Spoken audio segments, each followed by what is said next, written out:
మీరు కానీ కొత్తగా ఇల్లు కట్టించుకున్నారా, ఇమ్మీడియట్గా కాల్ చేయాల్సింది ఎవరికి అంటే ఐరన్ క్రాఫ్ట్ ఇంటీరియర్స్ వాళ్ళకి. ఫస్ట్ థింగ్ మనీ సేవ్ అవుతుంది, చెదల నుంచి కాపాడబడతారు, మీ పిల్లల తరాలకు కూడా ఇది ఉండిపోతుంది. జస్ట్ మీరు కాల్ చేయాల్సింది నెక్స్ట్ ఏంటి, పెయింటింగ్ ఒక్కటి కలర్ మార్చుకోవడానికి, అది కూడా 10 ఏళ్ల తర్వాత, అది కూడా 10-15 ఇయర్స్. ఇన్ కేస్ మీకు బోర్ రాలేదంటే 20 ఇయర్స్ కూడా యూజ్ చేసుకోవచ్చు. సో చాలా మంది లైఫ్ టైం కొన్ని వస్తువులు ఉండవు, బట్ ఇలాంటివి దొరుకుతున్నాయి కాబట్టి వాడుకోండి.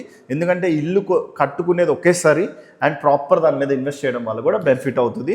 సో నేను ఒకసారి ఒక టూర్ చూపించేస్తాను మీకు, మీరు కూడా ఇల్లు చూసినట్టు ఉంటుంది. ఇంత పెద్ద పెద్ద వాళ్ళు పిలిచి అన్న వాళ్ళని చేయించుకుంటున్నారు అంటే అర్థం చేసుకోండి ఎంత ట్రస్ట్ బిల్డ్ అవుతుందో. ఈ ఓనర్ వచ్చేసి గవర్నమెంట్ ఎంప్లాయీ కదా, గవర్నమెంట్ ఎంప్లాయీ, గవర్నమెంట్ వాళ్ళు నమ్ముతున్నారంటే ఐరన్ క్రాఫ్ట్ ఇంటీరియర్స్ని అర్థం చేసుకోండి. మీకు ఇట్లానే వెళ్తూ బెడ్రూమ్ చూపిస్తాను. సో ఫైనల్ బెడ్రూమ్ చూపించేసి కంక్లూడ్ చేస్తాను నేను మీకు. సో మీరు రావచ్చు ఇటు, ఒక్కసారి ఇటు చూడండి. ఈ కలర్ చాలా డిఫరెంట్గా ఉంది అన్న, ఈ కలర్ ఎందుకు వాడారు ఇక్కడ? క్లయింట్ రిక్వైర్మెంట్ బట్టి వాడాలి అంతే, అంతేగాని మీరు సజెషన్ అయితే మేము సజెషన్స్ ఇస్తాం, క్లయింట్ అనేది సజెషన్స్ ఇస్తాం.